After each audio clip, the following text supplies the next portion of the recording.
Amém, irmãos? Amém. Deus é bom. Deus é muito bom. Amém. Graças a Deus.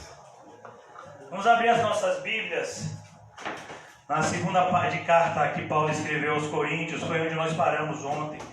Mas hoje nós vamos falar também acerca de outros textos das Sagradas Escrituras.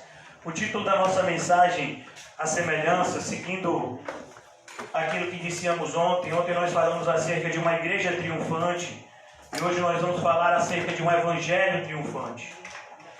E é importante que a gente entenda que essas duas palavras, elas sempre estão ligadas, a igreja e o evangelho e a igreja, e principalmente Cristo. Cristo é o evangelho, Cristo é a igreja, a centralidade de Cristo no evangelho, a centralidade de Cristo na sua igreja, e nós não podemos separar aquilo que Deus uniu. Então nós temos visto nesse período de pandemia pessoas tentando justamente desvincular essa união entre Cristo e a igreja, os irmãos unidos, como disse o irmão Paulo. Estávamos aqui, quando iniciamos o culto, estava eu, o irmão Paulo e Paulo Henrique, o filhinho dele. Iniciamos o culto, nós três, né? E a presença de Cristo aqui era real e continua sendo, porque nós precisamos cada vez mais nos conscientizar de que a grande multidão, ela não vai acompanhar a verdade.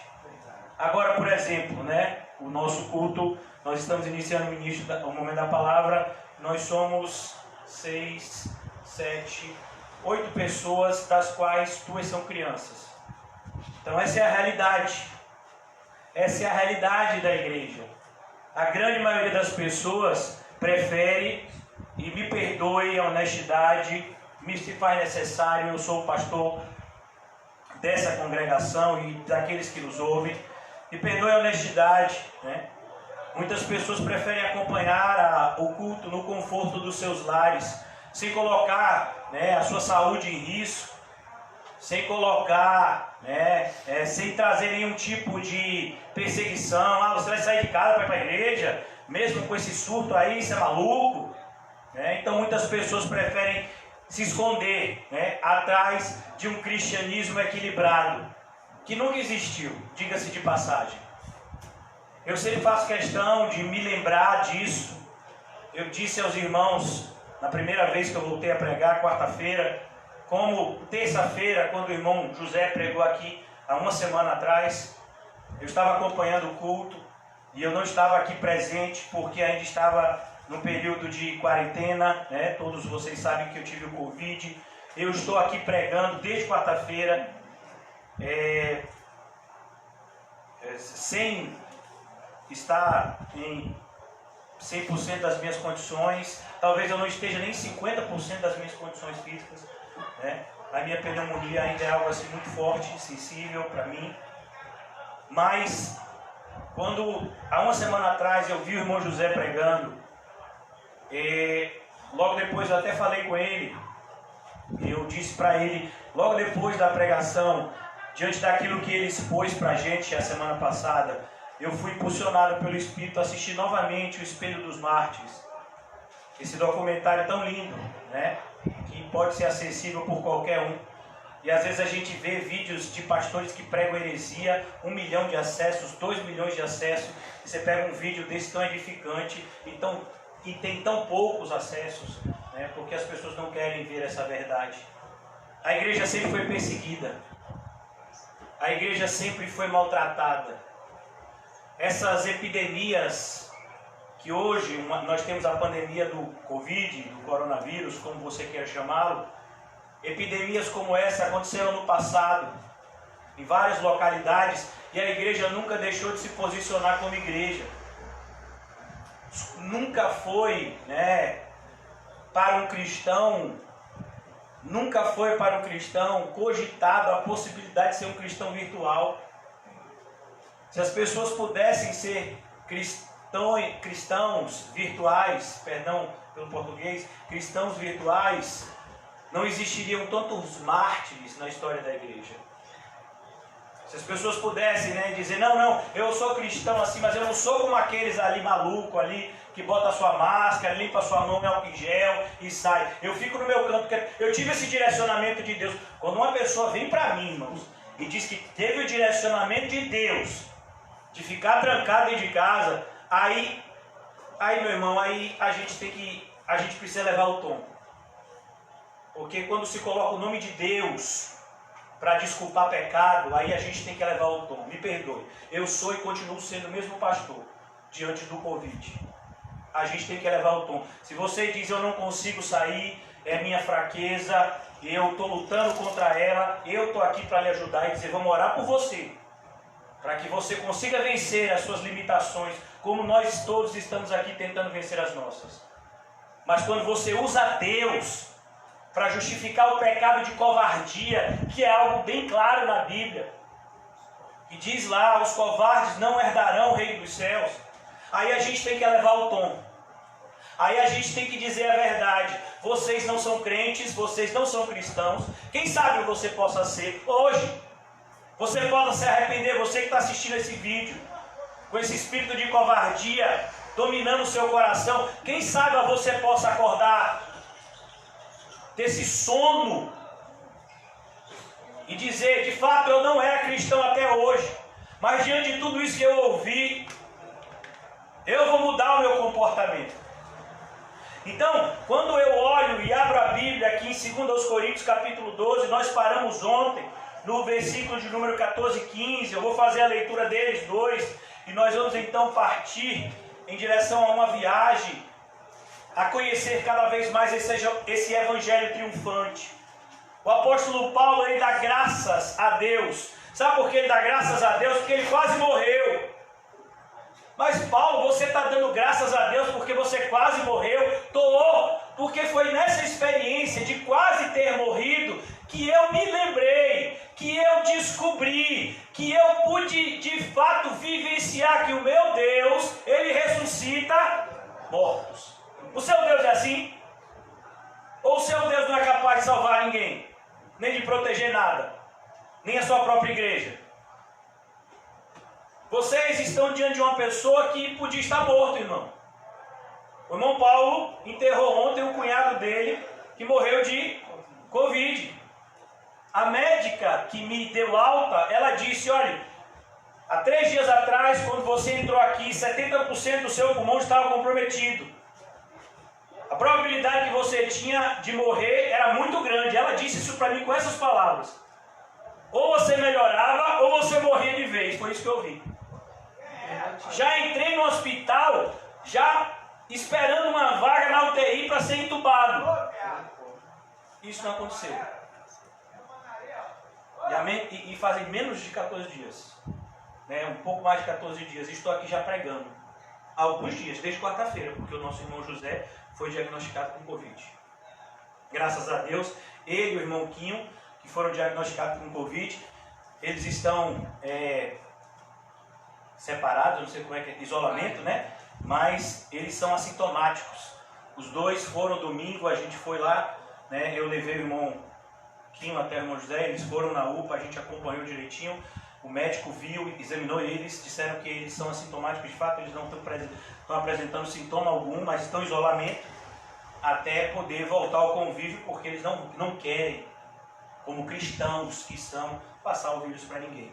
Né? A gente não faz isso, nunca faz, a gente nunca fez o mal a ninguém, nós estamos aqui para fazer o bem. E o bem começa quando a gente fala a verdade em amor às pessoas. E a verdade é essa, nós damos graças a Deus por tudo, inclusive pelas coisas adversas. Né? Tanto o irmão Quinho quanto o irmão José tinham pego o quê? Chikungunya. Aí a gente fica na nossa cabeça assim, né? Eu não sei se vocês são como eu, né? Rapaz, eu acho que se Deus mandou chikungunya é porque vai aliviar no Covid, né? A gente não tem esse negócio, a gente que é cristão, tem umas coisas de maluco, né? Não, eu acho que Deus deu uma apertada aqui porque ele vai aliviar ali, né? Aí, meu filho, eles pegaram chikungunya e pegaram o Covid também. Até eles são tão amigos, tão irmãos em Cristo, que até juntos passaram por isso. Né? E estão passando por isso. Eu tenho certeza que eles estão nos assistindo e devem estar dando risada. Né? Graças, porém, a Deus que em Cristo sempre nos conduz em triunfo. Então nós somos sempre vitoriosos, irmãos. Que vitória é essa que vence o mundo? A nossa fé. Agora, se eu fico com medo, se eu me acovardo, se eu tomo atitudes baseados numa tentativa maluca de tentar salvar a minha vida, como eu posso me definir como cristão? Se a Bíblia diz que todo aquele que tentar salvar a sua vida, perdê-la. Ou você leva o Evangelho a sério, irmãos, ou então você vai ler o Alcorão, você vai ler o Evangelho segundo o Espiritismo, você procura alguma igreja da prosperidade, né? Mas se você quiser levar o Evangelho a sério, eu aconselho que você leve o Evangelho a sério e comece a levar em conta tudo aquilo que está escrito.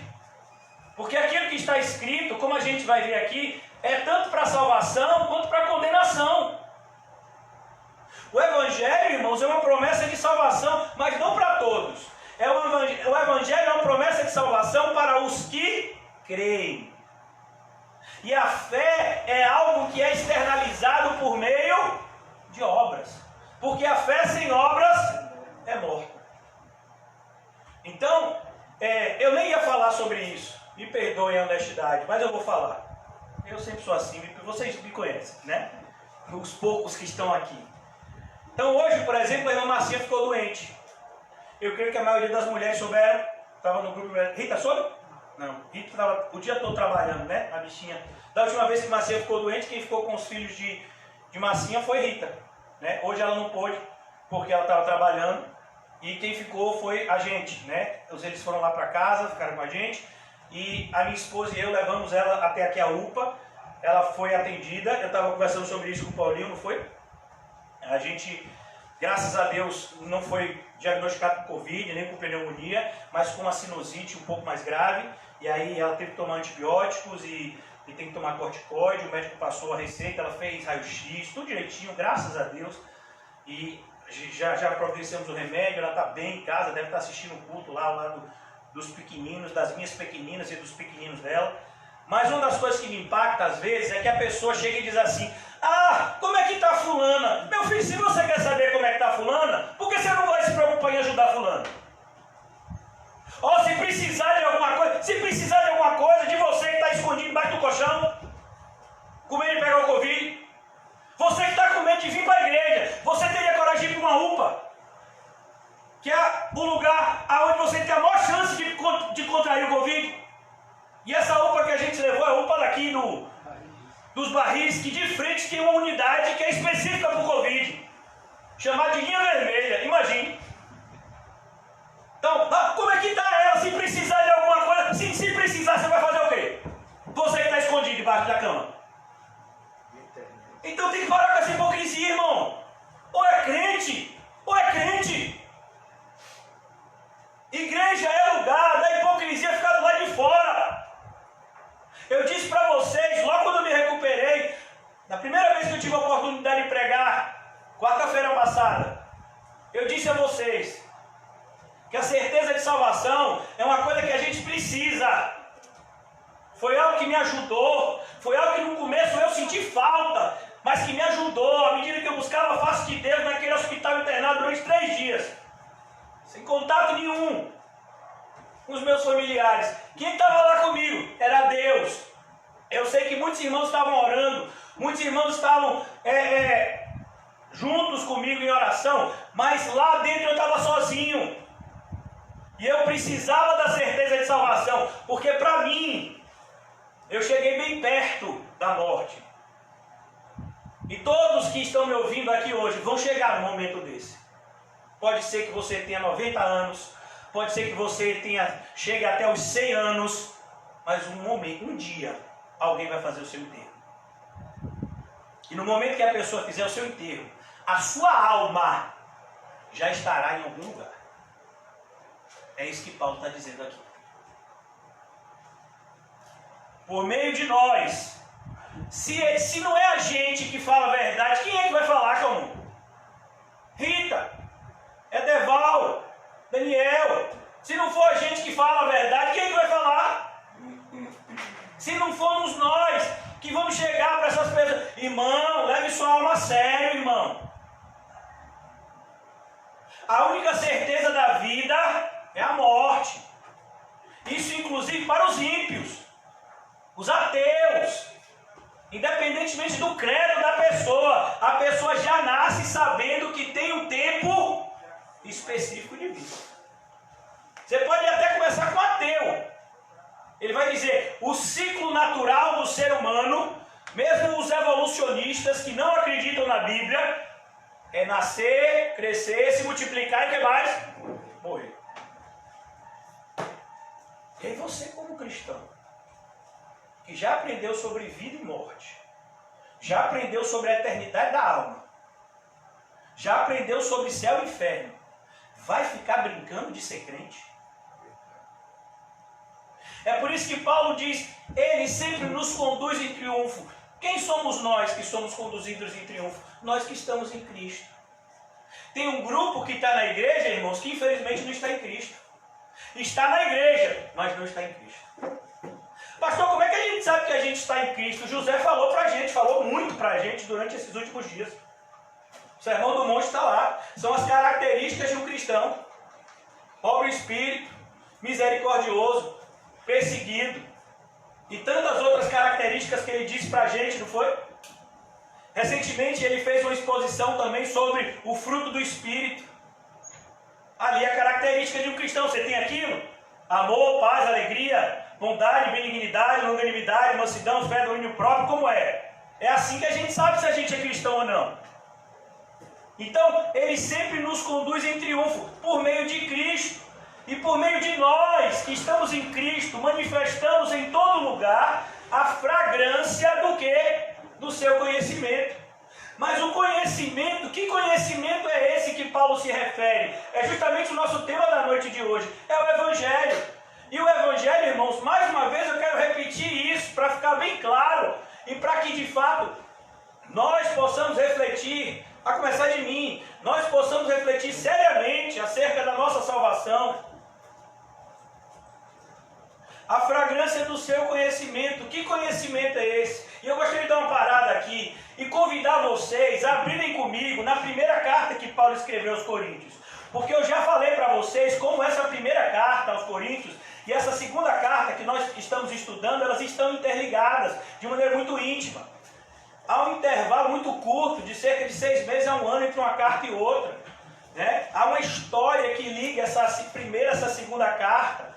E eu já falei a vocês como Paulo tinha um relacionamento de amor pastoral com essa igreja, estava preocupada com ela. Essa primeira carta é escrita justamente porque Paulo vê que a igreja de Coríntios, que ele havia passado 18 meses lá, havia se afastado da verdade, havia dado lugar aos falsos mestres.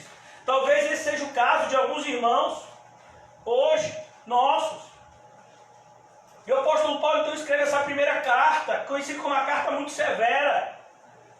E ele fica esperando, a gente já viu isso ontem, no começo da carta, ele está esperando como é que os irmãos de Coríntios receberam essa primeira carta. E ele fica esperando Tito em Troade, Tito não aparece, ele vai até a Macedônia, lá ele encontra Tito e Tito diz, ó, o pessoal recebeu mesmo. Então ele escreveu essa segunda carta. Mas olha o que ele diz na primeira carta, 1 Coríntios capítulo 15. Irmãos, eu venho lembrar-vos o evangelho que vos anunciei, está vendo? O apóstolo Paulo, irmãos, ele não ficou 2 dias, ele não ficou 2 meses, ele ficou 18 meses em Coríntios, pregando o evangelho diariamente naquela cidade. E pouco tempo depois ele tem que lembrar de novo o quê? O evangelho. Eu quero lembrar-vos o evangelho que vos anunciei. E o apóstolo Paulo deixa isso de maneira bem clara. Na segunda carta aos Coríntios a gente vai ver que ele vai dizer que tem algumas pessoas que estão mercadejando o evangelho e que ele não fazia parte desse grupo. Então ele diz, eu quero lembrar a vocês o evangelho que eu anunciei, porque eu sei que tem gente aí anunciando outro tipo de evangelho. Eu sei que tem gente até no meio de vocês falando coisas pervertidas, mas eu vou lembrar a vocês o evangelho que eu recebi de Cristo, o mandamento, a missão de pregar a vocês como o mundo todo, mas de pregar a vocês. Irmãos, venho lembrar-vos o evangelho que vos anunciei, o qual recebestes. Olha que coisa, no primeiro momento eles receberam. Como eu disse a vocês, Paulo fica 18 meses 18 meses, irmãos, dá para a gente manter um relacionamento bem próximo, dá para a gente conhecer alguém.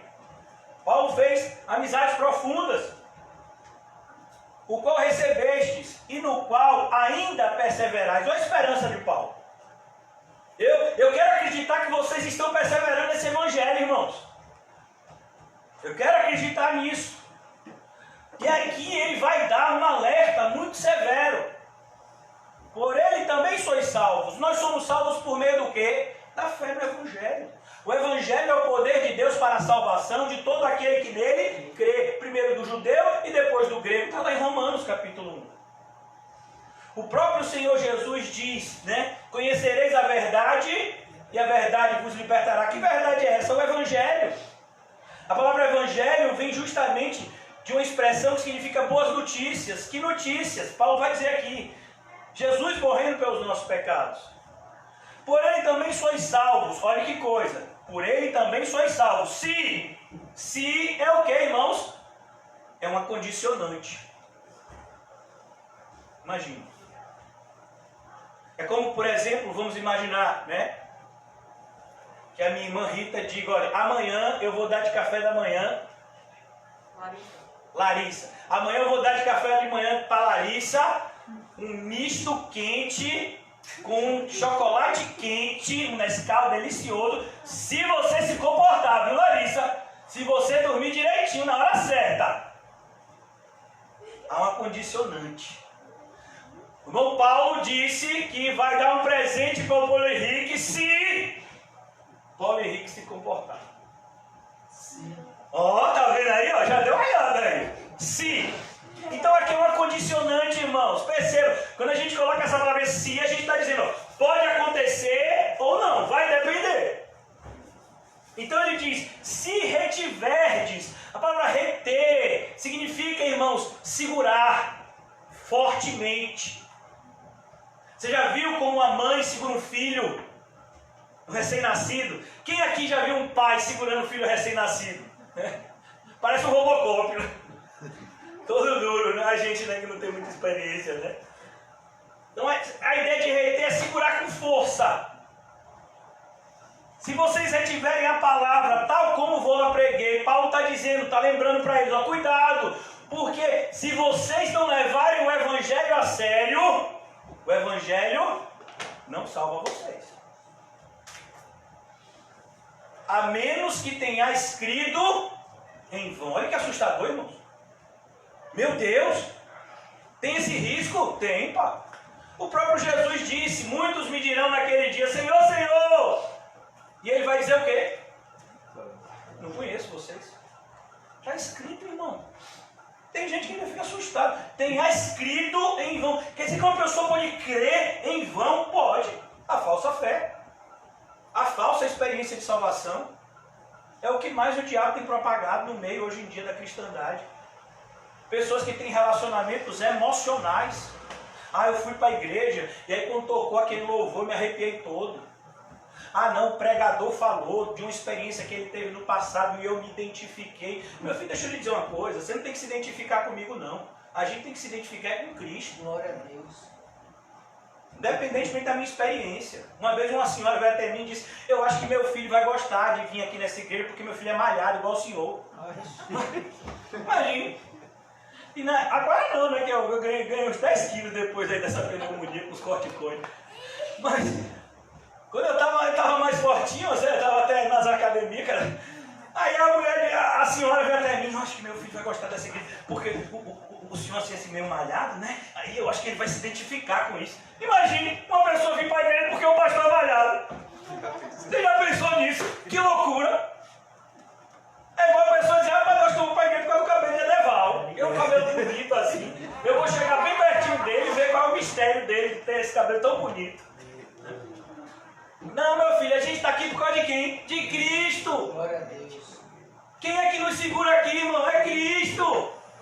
Por mais que a gente se ame, por mais que a gente esteja, né, ligado um ao outro, como a gente falou, nesse amor fraternal, mas é Cristo que nos une a Ele e uns aos outros. Então Paulo alerta esses irmãos, cuidado porque vocês podem estar crendo em vão. A fé de vocês pode estar sendo em vão. E ele diz aqui, antes de tudo vos entreguei o que eu também recebi, versículo 3, que Cristo morreu pelos nossos pecados. Aí eu quero perguntar uma coisa, se o próprio Cristo teve que morrer pelos nossos pecados, você acha que você não tem que entregar sua vida por amor a Ele? Sabe, irmãos, eu fico impressionado como tem gente que se acha tão especial, que se acha melhor que Jesus. Se o próprio Jesus sofreu, você não vai sofrer. Se o próprio Filho de Deus, unigênito, passou pelo que passou, a nossa vida vai ser fácil. Jesus disse que o discípulo ele deve ser o quê? Parecido em tudo com o seu mestre. Ele disse que assim como trataram a ele, tratariam a gente. Que o mesmo tipo de sentimento que tiveram por ele, teriam pela gente, sentimento de ódio. Mas ele também diz, Pai, assim como o Senhor me ama, eu sei que o Senhor também ama esses que o Senhor me deu. Olha que coisa maravilhosa. Então hoje, irmãos, eu gostaria de voltar com vocês nesse período. Eu não vou pregar muito hoje, somente até meia-noite. Brincadeira. Eu gostaria de convidar vocês. Eu me lembro do primeiro dia da pandemia que a gente estava pregando aqui, que eu disse a vocês que a gente não iria se esquecer de um versículo. Qual era? Marcos 8:34. E hoje eu gostaria de voltar para ele. Eu disse para o irmão José que é uma responsabilidade muito grande substituir ele. Eu disse para o irmão José, eu falei com ele hoje mais cedo, eu digo, olha irmão José, todos os dias são mais tranquilos para eu pregar, mas terça-feira substituir você naquele púlpito, eu gelo. Que o irmão José é cheio do Espírito Santo. Então eu tenho que andar nessa mesma direção. Irmãos, aqui em Marcos capítulo 8, eu gostaria de conversar com vocês justamente nesses versículos tão conhecidos. E eu creio que nesses dias atuais se faz necessário mais do mesmo. A gente precisa mais de fundamento. A gente precisa dar uma olhada nos alicerces para ver se eles estão bem fundamentados. Para ver se de fato, irmãos, será que a gente não está correndo o risco da casa desabar na nossa cabeça? Então é nesse momento que a gente olha para os alicerces. E textos como esses são alicerces. É onde a nossa vida tem que estar fundamentada. Tem textos que Jesus deixou muito claro quem é Ele e quem são seus discípulos. Esse é um desses. Jesus deixa muito claro nesse texto quem é Ele, quem são seus discípulos e o que os seus discípulos devem fazer, se de fato são seus discípulos. É isso que a gente vai encontrar. Resposta para essas três perguntas nessa pequena passagem aqui de Marcos capítulo 8. Amém, irmãos? Marcos capítulo 8, versículo 34. Um evangelho triunfante. Esse é o evangelho que triunfa. Essa é a vitória que vence o mundo. Então, convocando a multidão, perceba, todo mundo está dizendo que é crente hoje. Sabia disso, irmão? Que na pandemia o movimento cristão cresceu. Você sabia disso? O que tem de gente, irmão, assistindo missa pela internet, assistindo culto evangélico pela internet, até quem era ímpio, quem estava na imoralidade, muitas vezes está assistindo um culto pela internet. Vai que esse negócio me abençoa, vou assistir também. Tá ligado aí em casa? Eu vou assistir também. Tem uma mãe, tem um pai, tem um tio que é evangélico. O movimento evangélico tem crescido por quê? Porque quando as pessoas ficam com medo, meu filho, elas nem acreditam, mas elas clamam a Deus. Uma vez fizeram uma pergunta a uma dessas atrizes da Globo, eu esqueci o nome dela, ela é até famosa, ela é filha de ator também, eu esqueci, acho que é Camila Pitanga. Ela se define como ateia, eu não sei se esse é o feminino, né? Mas ela diz que não acredita em Deus. Mas aí a pessoa que está entrevistando ela disse, vem cá, mas e se você estivesse num avião e o avião começasse a cair, o que é que você faria? Aí eu clamava por Deus. Aí o entrevistador disse, mas você disse que não acredita. Rapaz, não acredito, mas vai que funciona. Mas é que Deus existe mesmo. Então eu vou lá e chamo por ele. Você já imaginou isso? É o que está acontecendo agora. Tem um monte de gente que nunca se relacionou com Cristo, que não crê em Deus, que nunca leu a Bíblia, que nunca levou a sério as palavras do nosso Salvador, mas que está agora aí. Bota aí no culto evangélico, bota um louvor aí para a gente ouvir.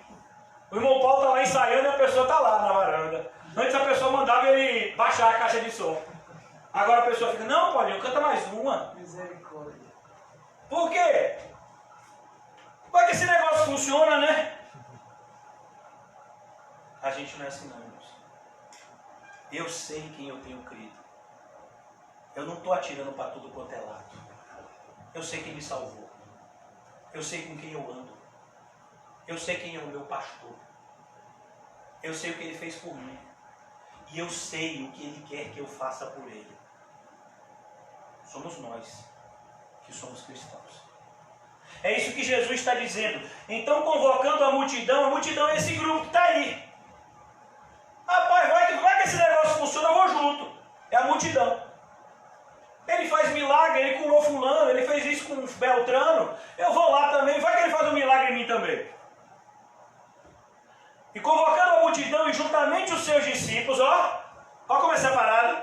Tem a multidão, que é a maior parte, e tem os discípulos, que é a menor parte. E a gente vai ver quem é discípulo aqui.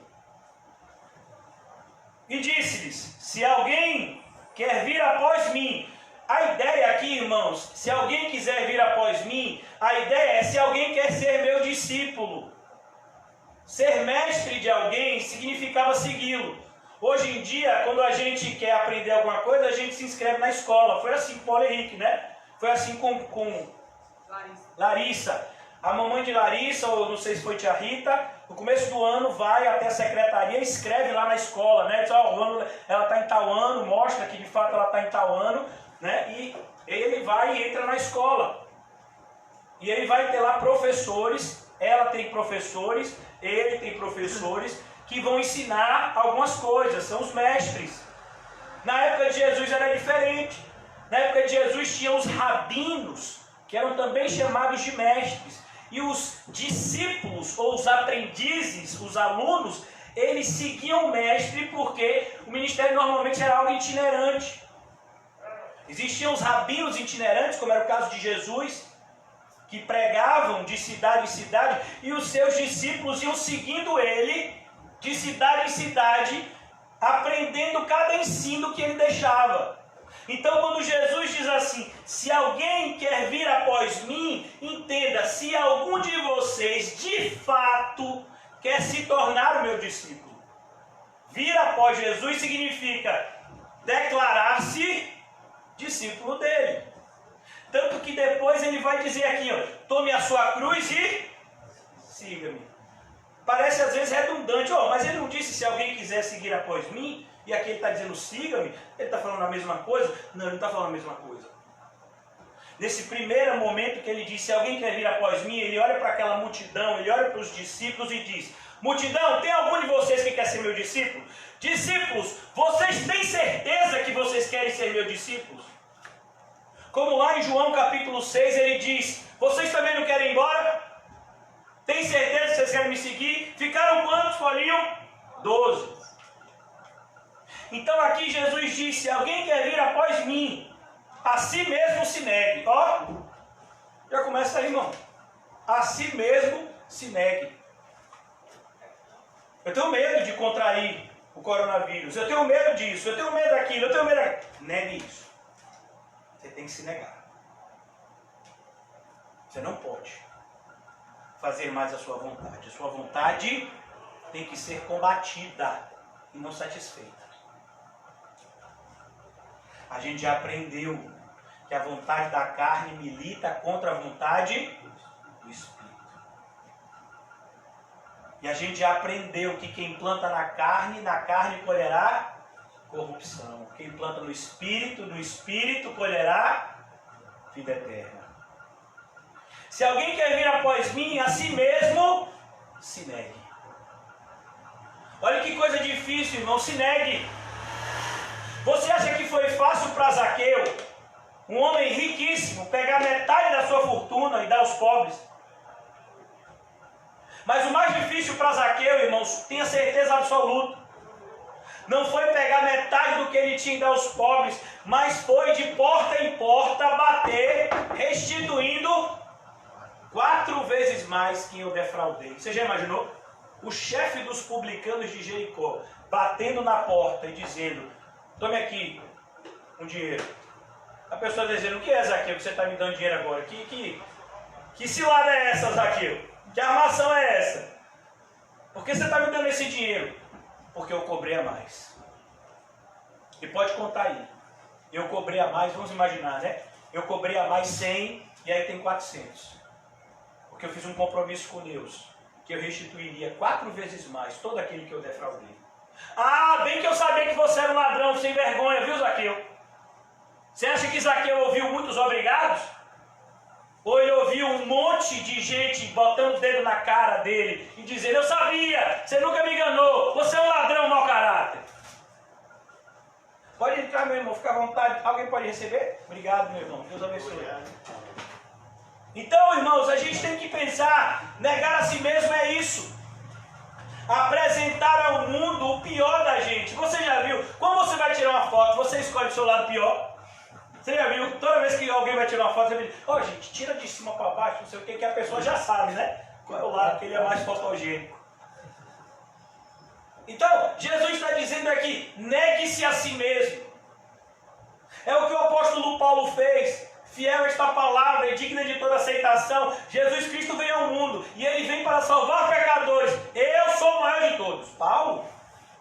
É isso, Paulo. Eu persegui a igreja de Cristo. Paulo não precisava contar essas coisas. Ele contava.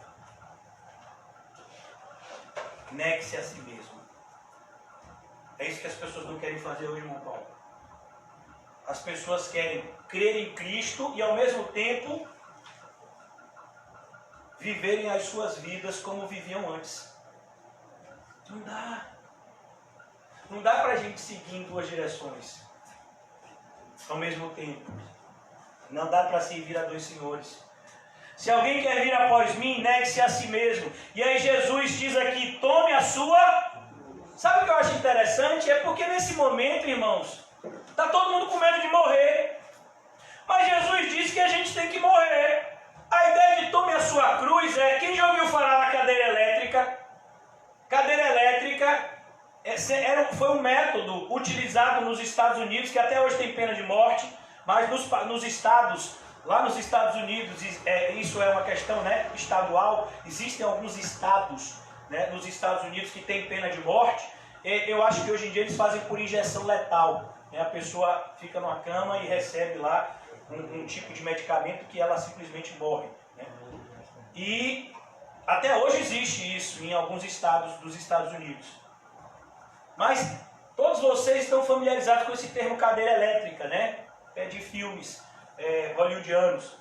O que Jesus está dizendo aqui é justamente isso, porque a crucificação era o quê? Era uma maneira de morte. A crucificação era uma forma de morte. Era uma condenação de morte. Quando alguém é condenado a ser crucificado, ele era condenado ao quê? À morte, meu filho. Ó, fulano, você vai ser crucificado, mas semana que vem você vem, viu? Como você vem? Eu vou morrer, meu filho, vou me matar. Todo aquele que era pendurado no madeira era para quê, meu irmão, Devó? Para morrer. E aí Jesus está dizendo, negue-se a si mesmo e tome a sua... E você acha que você vai vir para cima de mim com essa desculpa? Ô, pastor, porque assim sabe como é, né? Eu estou tentando salvar a sua vida. Ele diz aqui que não é para fazer isso. Meu filho, você vai morrer. Ou de Covid, ou de outra coisa, você vai morrer. E agora eu estou falando isso com muita propriedade porque eu tive a beira da morte. Com muito mais propriedade do que eu falei quando eu comecei a pregar. Eu peguei o Covid. E peguei a pior parte do Covid. E fui internado com pneumonia viral, que é a pior parte. Porque não tem cura. Pneumonia bacteriana, você toma um antibiótico e cura. Pneumonia viral não tem cura. Ou o corpo se cura, ou a pessoa morre. Fui eu aqui, ó, que tive isso aqui, que estou falando com vocês. E posso dizer a vocês, com essa autoridade, de que as palavras de Jesus são verdadeiras.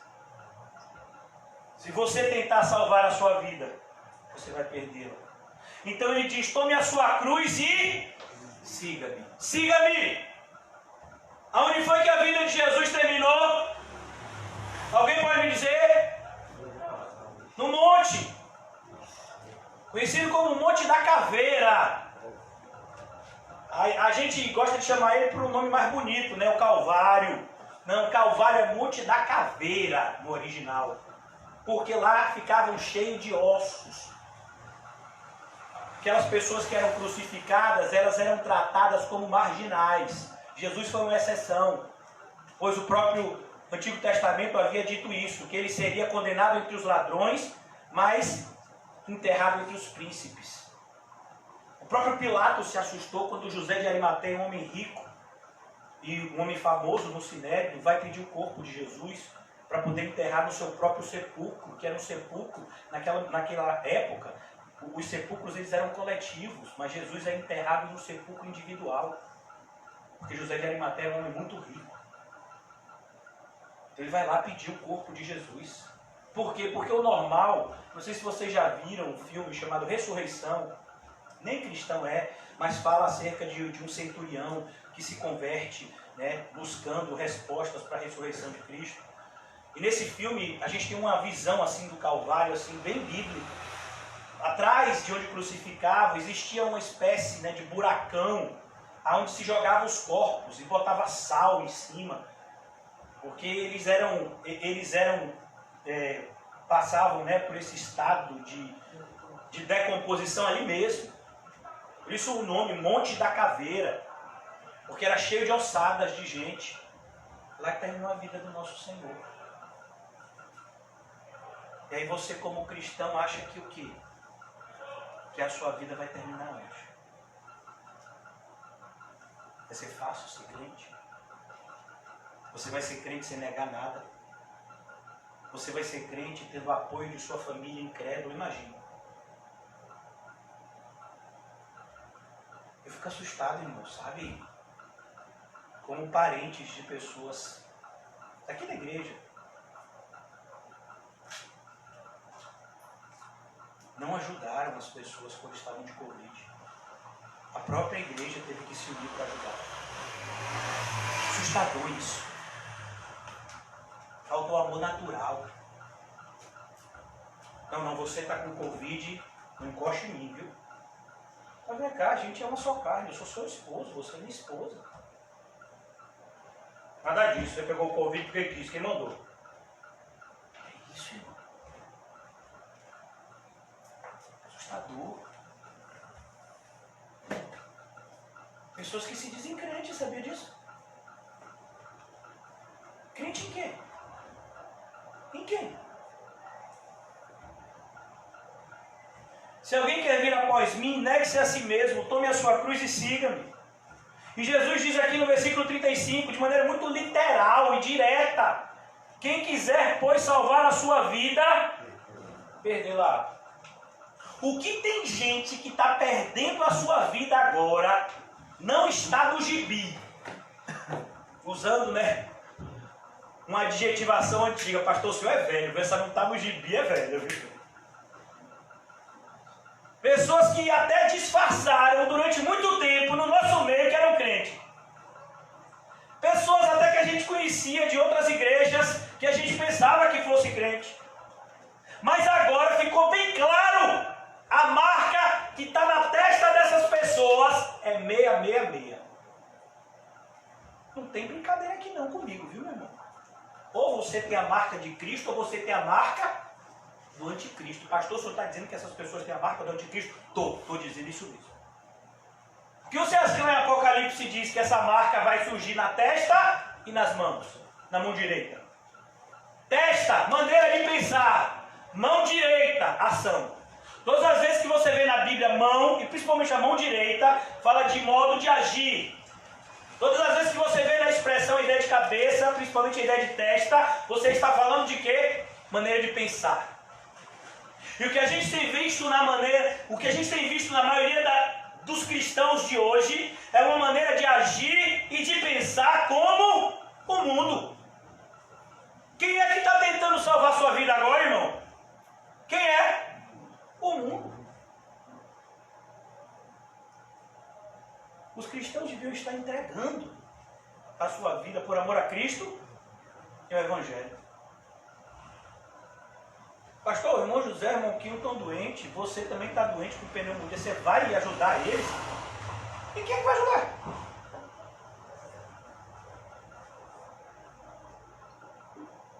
A irmã Marcinha, pastor, ela pode estar com Covid, pode transmitir para sua esposa. E se minha esposa não fosse comigo ajudar, quem é que ia?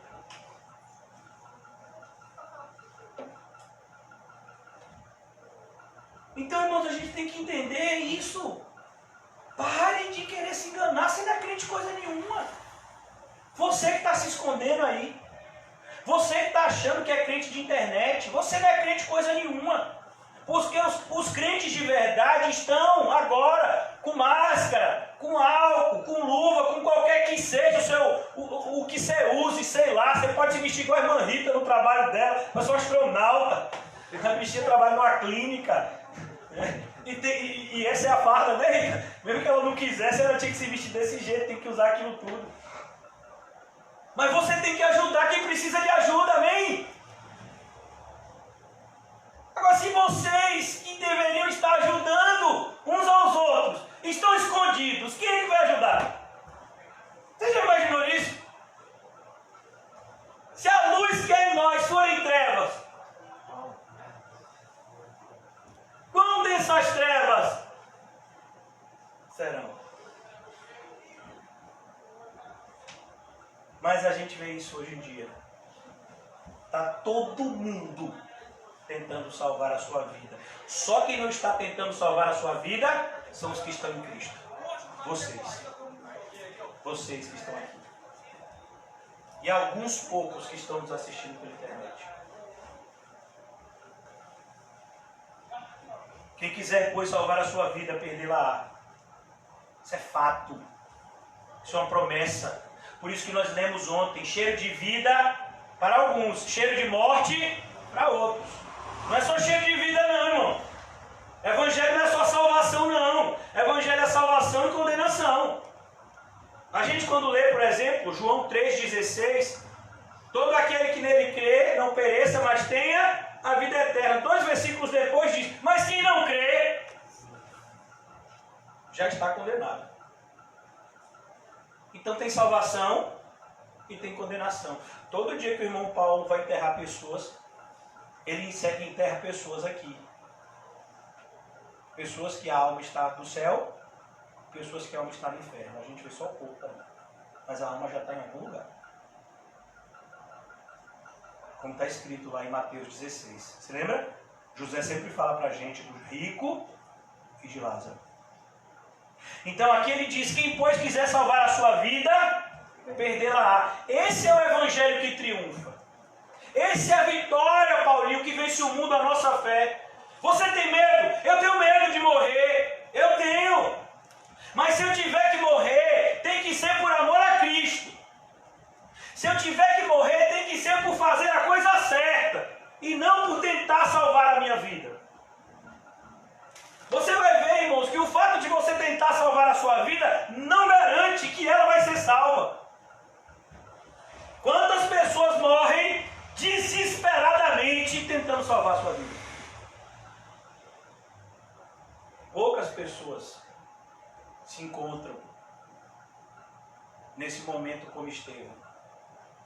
Sendo apedrejado, ele corre? Não, ele dobra os joelhos. Olha para o céu. E ainda tem tempo e vontade para orar pelos seus assassinos. Ele não está orando pela igreja não, viu? Que ele podia estar orando, ô Senhor, abençoa os meus irmãos que vão estar lá na igreja, sem mim a partir de agora. Não, ele ora pelos seus assassinos. Pai, perdoa-lhes. Eles não sabem o que fazem. Isso é um homem sendo morto. Ele está tentando salvar a sua vida, Paulo? Não. Ele está entregando ela. Por amor a Cristo, é o Evangelho. Aí a gente vê isso na Bíblia. Como é que a gente vai arranjar essas desculpas esfarrapadas que aparecem na internet? para justificar covardia. Irmãos, eu quero te dizer, covardia não se justifica, se arrepende, como qualquer pecado. E eu quero te dizer que eu e você não somos melhores. Vamos ser atacados também por medos. O próprio discípulo, filho na fé de Paulo, Timóteo, foi atacado por medo. O que foi que Paulo disse para ele? Não, Timóteo, tudo bem você ficar em casa. Foi isso? Deus não te deu espírito de... Olha o puxãozinho de orelha. Está vendo? Quem é que faz isso? Quem ama. Quem ama, quando vê o ser amado indo numa direção errada, por isso, se você vê o Paulo Henrique fazendo uma coisa errada, o que é que você faz? Corrige, porque ama. O que é que tia Rita faz com Larissa? Corrige, porque ama. Então Paulo amava Timóteo e diz: Timóteo, meu filho, não é para ficar com medo não, viu? Deus não nos tem dado o espírito de covardia, mas de amor, de equilíbrio, de poder. Você é fraco, eu sou fraco. Mas nós somos indestrutíveis até que o propósito de Deus se realize na nossa vida. Até que o propósito de Deus se cumpra, ninguém pode te matar, meu filho. Jeremias que o diga. Quantas vezes tentaram matar Jeremias? Mas Jesus disse que não iam conseguir. E de fato não conseguiu. O cristão é indestrutível até o momento em que Cristo o chame para si. E quando a gente for chamado para Cristo, vai ser ruim? Vai ser maravilhoso. Mas o grande problema, irmãos, é que o cristianismo hoje tem sido tão sem sal, sem luz. Tem sido um cristianismo tão superficial, onde a grande maioria dos cristãos nem sabem se de fato são cristãos. Porque se a gente partir para o pressuposto de que a Bíblia é a verdade, e a maioria das pessoas não está seguindo a verdade, então eles não estão seguindo a Cristo. Como nessa passagem, clara e direta. Quem quiser, pois, salvar a sua vida, perdê-la-á. Amém? E quem perder a vida por causa de mim e do Evangelho, salvá-la-á. Mais direto que isso, impossível. Vem cá, rapaz, você não me conhece, você corre o risco de pegar o Covid, por que você está me ajudando? Porque eu sou de Cristo. E Cristo disse que eu deveria fazer o bem a todos. Eu vou lhe ajudar, o que você está precisando? Mas está todo mundo se escondendo, ninguém quer encostar em mim. Mas eu não sou todo mundo, eu sou de Cristo. Rapaz, me fala desse Cristo aí então, que eu também quero conhecer ele. Olha que coisa maravilhosa se a gente começar a agir como cristão mesmo. Nesse momento, onde todo mundo se esconde. Uns documentários, irmãos, que eu assisti, que me impactaram. É algo que não tem nada a ver com o cristianismo, assim, de maneira mais direta. O nome desse documentário se chama Capacetes Brancos. Foi um documentário feito acerca de homens que até pouco tempo não tinham treinamento nenhum, mas que começaram a ser treinados por um grupo de outros homens para dar socorro, né? Como se fossem os bombeiros, se eu não me engano, na região da Síria. Vocês se lembram, né, que aquela região lá da Síria ou da Líbia, eu não sei qual é o país ao certo, mas é lá para aquela região ali do Oriente Médio. Um país que estava em guerra civil, que estava sendo atacado constantemente por mísseis. Então esses homens eram conhecidos como capacetes brancos. Por quê? Porque quando caía um míssil em algum lugar, todo mundo fugia e esses homens iam para lá para tentar salvar alguém que tivesse preso nos escombros, sabendo que eles corriam o risco de morrer também. Eu assisti esse documentário e chorei, irmão. Eu chorei porque eu dizia assim, eu não sou crente. A maioria desse pessoal, meu filho, é islâmico. Eles nem acreditam na verdade, eles acreditam no Corão. Eles acreditam em Allah, que nem existe. E eles estão capazes de dar a sua vida para salvar pessoas que eles nem conhecem. Mas que eles têm um laço, né, de ligação por conta do país. E a gente, como cristão, não tem a capacidade de fazer o mínimo esforço para ajudar um semelhante que precisa de ajuda. Você diz que você é crente.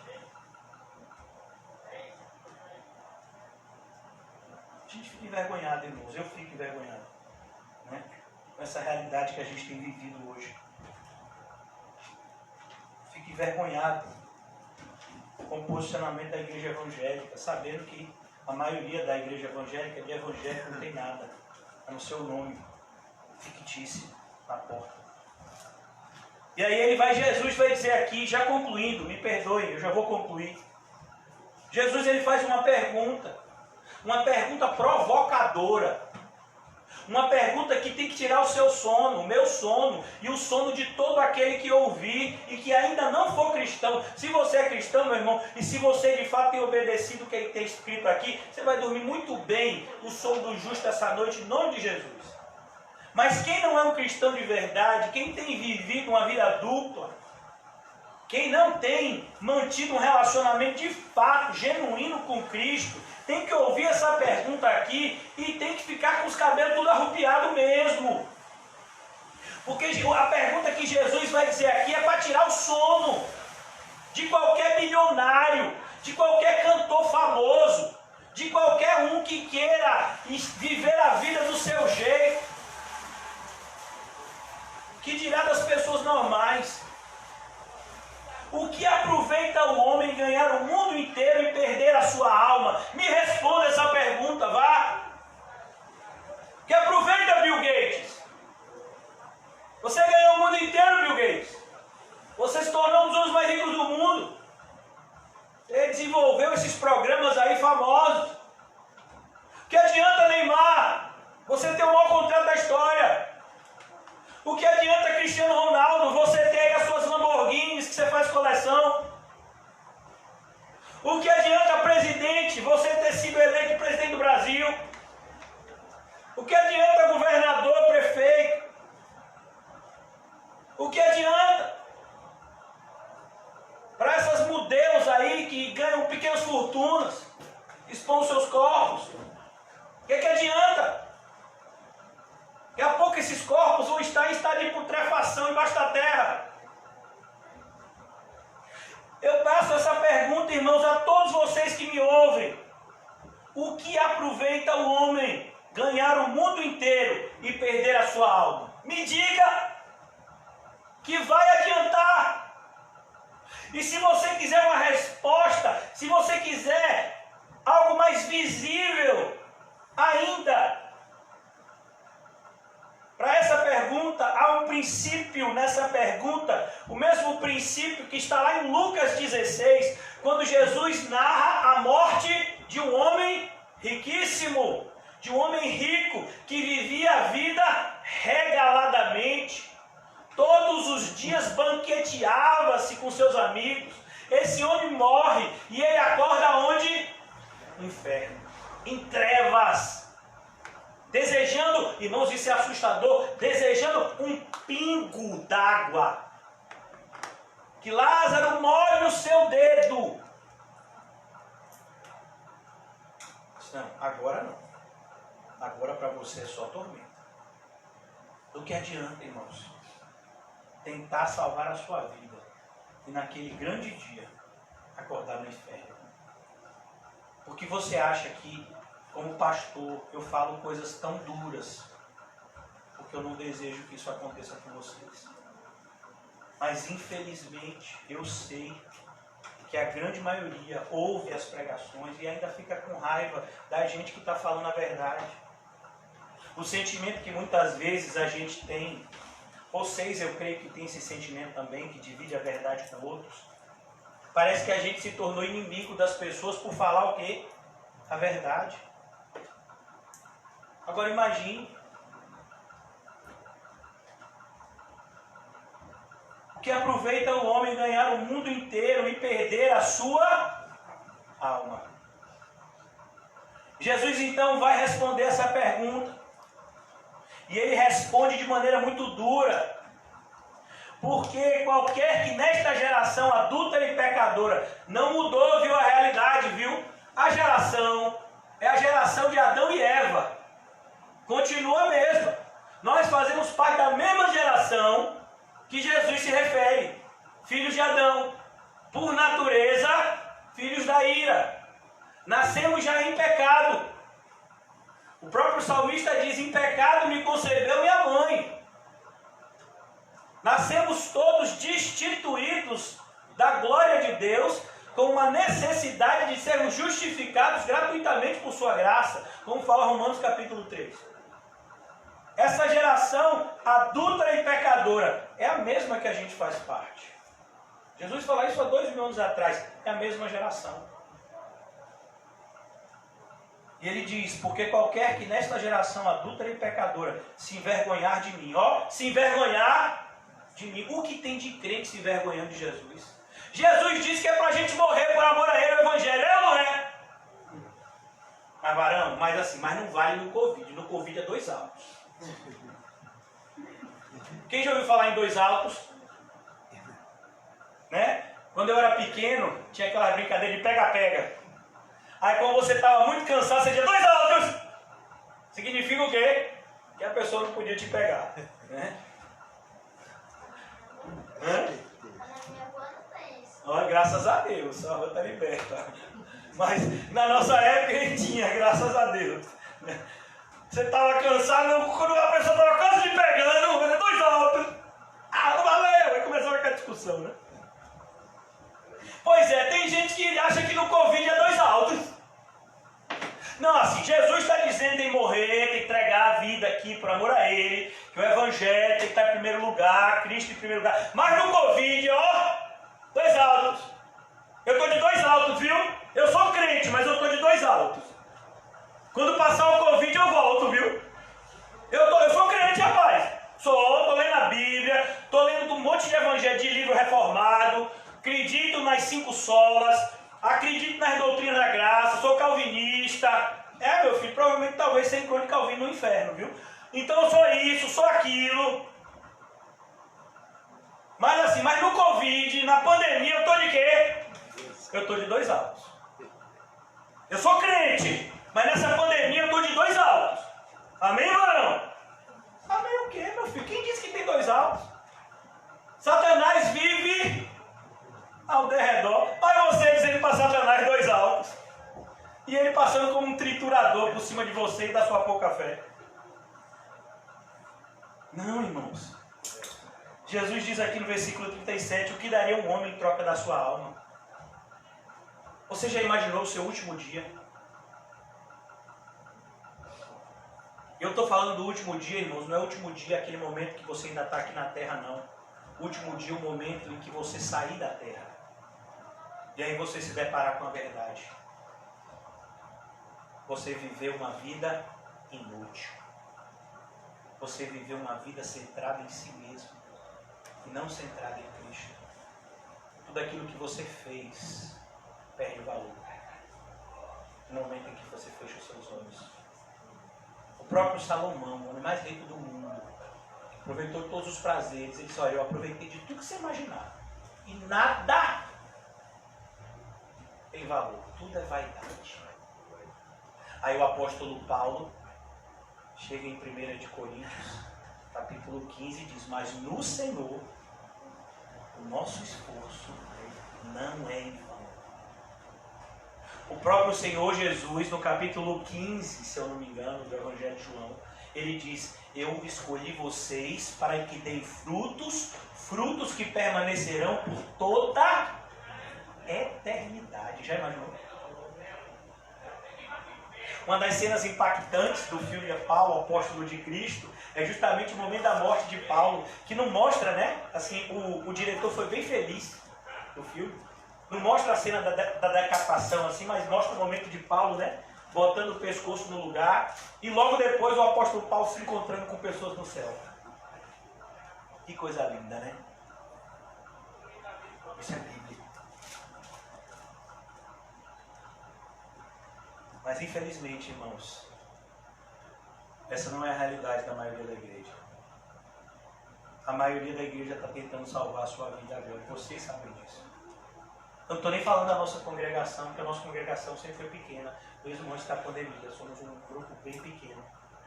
Mas eu tenho certeza que vocês que estão aqui, e alguns que estão nos acompanhando pela internet, conhecem muitas pessoas que se dizem cristãs, né? E que estão congregando em igrejas que estão agora com as portas o quê? Fechadas. Mas elas são crentes. A igreja delas talvez tenha 1.000 pessoas, 500 pessoas, 10.000 pessoas. Está fechada agora. Elas estão pela internet, mas foi a opinião que elas estão dizimando, viu? O pastor disse que o dízimo tem que dar. Esse não pode faltar. E ainda tem que enviar o comprovante, o tesoureiro. E você olha para essas pessoas, você sabe que elas não estão indo para o céu. Você pode até querer se enganar. Não, quem sou eu para julgar? Você não tem que julgar nada. Sabe quem é que julga? A palavra. Jesus disse que nós deveríamos julgar todas as coisas retamente. Quando o apóstolo Paulo escreve a primeira carta aos Coríntios, essa carta tão severa que a gente já falou dela algumas vezes, ele diz, vocês não sabem que os adúlteros, que os efeminados, os ladrões, ele vai dizer os maldizentes, né? Diz uma clássica, essas pessoas não herdarão o reino dos céus. O apóstolo Paulo está julgando alguém? Não, o apóstolo Paulo simplesmente está evidenciando para aquelas pessoas aquilo que a Bíblia disse. Então vem cá, você é uma pessoa que vive na prática do homossexualismo e você diz para mim que acredita em Deus e acredita que vai para o céu. Você não vai para o céu. Pastor, você vai criar confusão. Meu filho, eu não vou criar confusão com ninguém, muito pelo contrário. Se a pessoa se arrepender, parar com o pecado, ela vai para o céu. Mas se a pessoa vive na prática do pecado, vai para o céu? Pode? Entrar no céu sem arrependimento e fé? Não pode, irmão. Ah, mas a graça nos dá arrependimento e fé. A graça não nos salva a parte do arrependimento e da fé. Não, a graça nos dá arrependimento e fé nesse processo de salvação que o próprio Deus escolheu para nós. Então concluo aqui nessa noite. Porque qualquer que nesta geração adulta e pecadora se envergonhar de mim e das minhas palavras, o que tem de gente se envergonhando das palavras de Jesus agora? Também o Filho do Homem se envergonhará dele. Ó, Senhor, na época da pandemia eu estava de 2 altos. Pois é, agora eu também estou de 2 altos para você. Você não vai entrar no céu não. Da mesma maneira que você me tratou na terra, eu vou tratar você aqui no céu. Da mesma maneira que você viveu o meu evangelho aqui na terra, você vai ser recebido ou não no céu. Jesus disse, também o Filho do Homem se envergonhará dele. A ideia de envergonhar é a ideia de virar a face. Quando vier na glória de seu Pai com seus santos anjos. Eu quero dizer, ele está vindo, viu, irmãos? Jesus está vindo, você acreditando ou não. Você vai se encontrar com Jesus no momento em que você deixar esse mundo, ou no momento em que Jesus voltar. Uma das duas coisas, o que acontecer primeiro. E não são todos os crentes que vão se alegrar, infelizmente, com esse momento, mas uma pequena parte. Por isso que o Senhor nos ajude. O Evangelho triunfante, irmãos, é o Evangelho que nos convence do pecado, da justiça e do juízo. É o Evangelho que nos tira das trevas e nos leva para a luz. Esse é o Evangelho triunfante. O Evangelho triunfante é o que pega o pecador mau caráter e faz dele um discípulo de Cristo. Que o Senhor nos ajude a sermos alcançados por esse Evangelho. Obrigado, Senhor, pela noite de hoje, pela oportunidade que o Senhor nos concedeu de estarmos reunidos em Teu nome. Ouvimos palavras duras aqui, Senhor, mas sabemos em Cristo que elas são verdadeiras. Ajuda-nos, Senhor Jesus, a aplicarmos essas palavras, em primeiro lugar, à nossa própria vida. Saibamos que nós somos, prioritariamente, os destinatários dessa mensagem, nós que estamos aqui na noite de hoje. Não somente para receber e praticá-la, mas para promulgá-la aonde o Senhor nos enviar. Não nos deixa, Senhor, sermos vencidos pelo engano, mas que cada vez mais reine em nós a Tua verdade. Abençoa, Pai, os nossos irmãos que estão enfermos. O Senhor conhece cada um deles. Abençoa a tua igreja, Senhor, com o enchimento do Espírito Santo, cada vez maior, para que possamos viver e praticar tudo aquilo que temos aprendido, Senhor. Que não sejamos meros ouvintes, mas praticantes da tua palavra, Senhor Jesus. Abençoa-nos em paz nessa noite e nos despede debaixo da tua paz. Em nome de Jesus, amém. E graças a Deus. Amém, irmãos? Salve-se mutuamente com um olhar santo. E diga para você mesmo: se for para ser crente, tem que ser de verdade. Irmão Paulo! Vamos lá.